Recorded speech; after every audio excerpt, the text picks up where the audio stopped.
السلام عليكم ورحمة الله وبركاته. أهم الأخبار اليوم الثلاثاء 18 فبراير. قصراوي جروب توقع عقد رعاية جيتور للنادي الأهلي.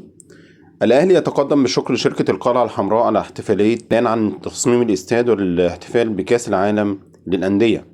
كاف يختار استاد القاهرة ضمن ملاعب تصفيات مونديال 2026. محمود شبراوي ينتقل إلى الوفاق الليبي.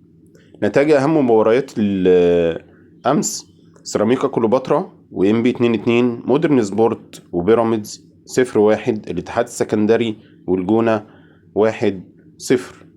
برشلونة في الدوري الأسباني يفوز على رايو فالكانو 1-0. بالنسبة لمباراة القمة، مباراة القمة في أخبار كويسة جدا للنادي الأهلي.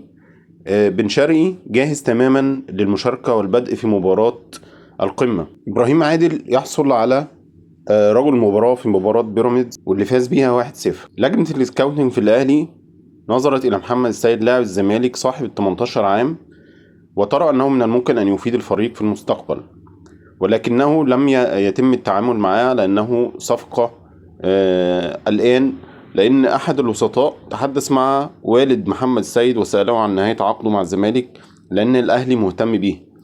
الوكيل أو الوسيط علم أن عقد محمد السيد مع الزمالك سينتهي بنهاية الموسم المقبل وليس الموسم الحالي. حال عدم تجديد محمد السيد للزمالك وحال عدم خروجه إلى أوروبا فالنادي الأهلي وضع عينه عليه، ولا أقول أنه تعاقد معه أو أنهى اتفاقه، ولكن وضع عينه عليه واستهدف انضمامه في حالة عدم تجديده مع الزمالك. الكاف يختار استاد القاهرة ضمن ملاعب تصفيات مونديال 2026.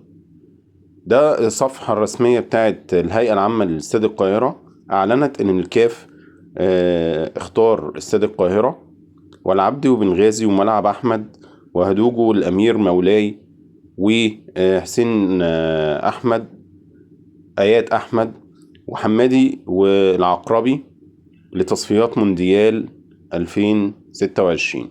إحصائيات اللاعب الجديد المنضم للأهلي أحمد رضا في مواجهة الإسماعيلي: لعب 90 دقيقة، أحرز هدف، ارتكاب الأخطاء ما فيش ولا خطأ، لمس الكرة 58 مرة، دقة التمريرات 80%، المراوغات الناجحة 1-1، فوز بالثنائيات الهوائية 4/5، يعني فاز على 4/5، وفوز بالثنائيات الأرضية 2/3، يعني نسبته تتعدى 90% بشكل إيجابي مع الأهلي.